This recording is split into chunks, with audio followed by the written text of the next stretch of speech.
অনাবিল আনন্দে ভাসছে জয়পুরহাটের কালাই উপজেলার সিলিমপুর গ্রামের কল্পনা ও আনাউল ইসলামের পরিবার। তাদের ঘর আলো করে আজ জন্ম নিল এক কন্যা সন্তান। ভাস্তি হয়েছে, সে প্রথম সন্তান। সকালে তার জন্য দোয়া করবেন। আপনারা সকলে তার জন্য দোয়া করবেন, সে যেন মানুষের মতো মানুষ হয়, সে যেন মানুষের সেবা করতে পারে, বাবা মার মুখ উজ্জ্বল করতে পারে। আপনারা দোয়া করবেন।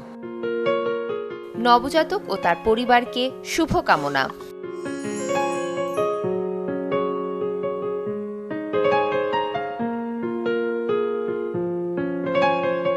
আমাদের লিটল স্টারের চাই double care twinkle baby soap, ত্বককে রাখে কোমল আর অ্যান্টিব্যাকটেরিয়াল ফর্মুলা রাখে জীবাণুমুক্ত। শুরুটা হোক যত্নে।